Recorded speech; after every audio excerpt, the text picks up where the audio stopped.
prieks redzēt, ka kuplā skaitā šajā konferencē, kas veltīta, manuprāt, ļoti aktuālai tēmai.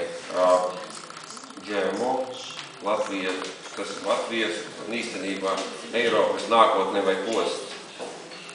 Tas zināmā mērā ir tāds hamletisks jautājums, būt vai nebūt. Būt cilvēkam vai nebūt, būt dabai vai nebūt. Un īstenībā tādas īstas atbildes nav. Un tas ir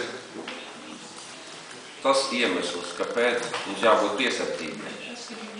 Piesardzīgiem, tāpēc, ka mēs tiešām nespējam vēl atbildēt ar zinātniski pamatotiem datiem par to, vai GMO ir pozitīvs iespējas vai negatīvs iespējas.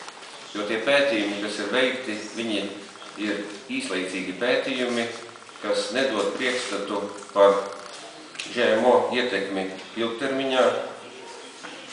Tie dati ir nepilnīgi, jo viena lieta ir audzēt un radīt šos organismus laboratorijā vai audzēt mazās platībās, bet kā šie organismi uzvedīsies lielās platībās, kur bez viņiem dzīvo apkārt arī pārējie, ne tikai cilvēki, bet dzīvo citi augļi, citi dzīvnieki, un kā tas viss ietekmēs šos augus un dzīvniekus. Diemžēl šādu pētījumu nav.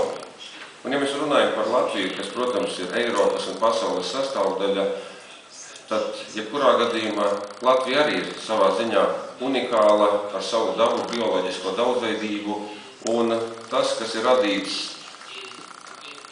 ASV laboratorijās, pavisam citos augsnes apstākļos, pārnesot uz Baltijas reģionu. Un šādu pētījumu, diemžēl, nav.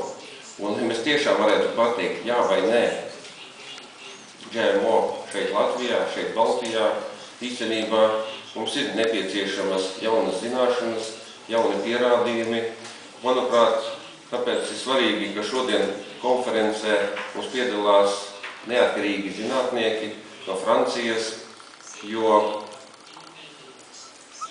tas ļaus mums būt nedaudz savādāku informāciju un priekšstatus par to, ko nevienmēr varbūt publisko tie, kas mēģina šos ģenētiski modificētos augus reklamēt un piedāvāt kā vislabāko lauksaimniecības kultūru augu nākotni.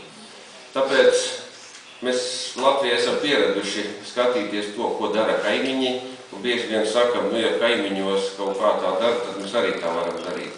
Un šī tā reize, lai tiešām mēs varbūt paskatītos to, ko dara mūsu kaimiņi, jo īstenībā jau Eiropas Savienība mēs esam tikpat kā blakus, vai Francija, Latvija, vai Austrija, Latvija, jo mums tomēr kopā mēs esam viena Eiropas Savienības saime, un tāpēc mēs esam kaimiņi. Un tāpēc mums ir svarīgi zināt kaimiņu viedokli, jo, jāsaka tā, Latvija nav viena savos viedokļos, jo bez mums, gan Francijā, un jo īpaši Austrijā, Ungārijā, Vācijā, Luksemburgā, un tā varētu vēl saukt atsevišķas valstis, kas runā un arī dara to, lai ierobežotu GMO izplatību savās valstīs.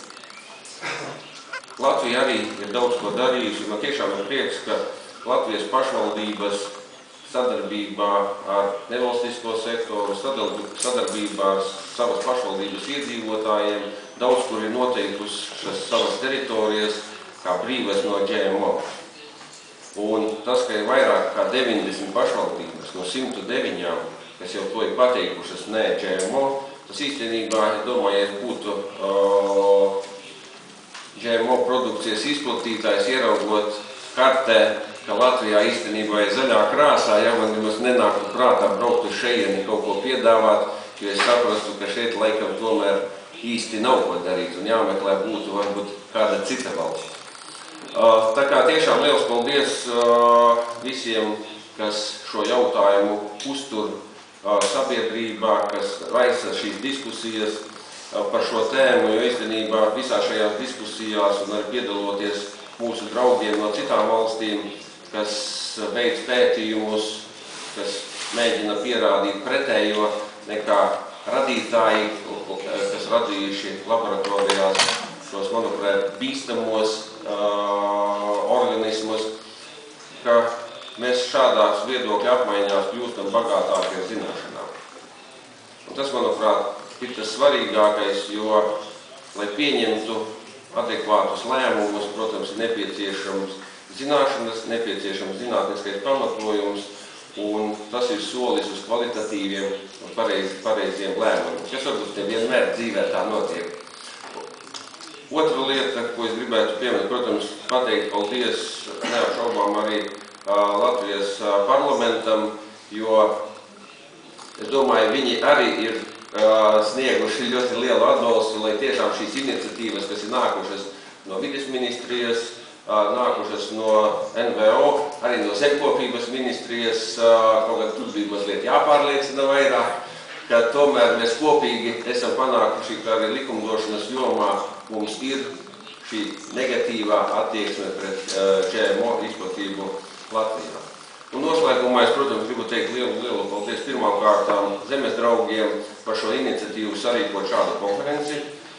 Un, protams, mūsu, kā latviski pareizi, lieldraugiem no Austrijas un Francijas vēstniecībām, kas sniedza mums atbalstu šīs konferences kvalitatīvā sagatavošanā, lai tiešām šī konference notiktu, lai būtu šie viedokļi, zinātniskie pamatojumi par būt mums vēl nezināmām lietām, par ko mēs varbūt pat šeit Latvijā vēl neesam nekad diskutējuši, jo mēs vienkārši neesam varbūt kaut ko vēl līdz galam zinājuši. Tā kā liels paldies jums visiem, novēlu sekmīgu konferenci.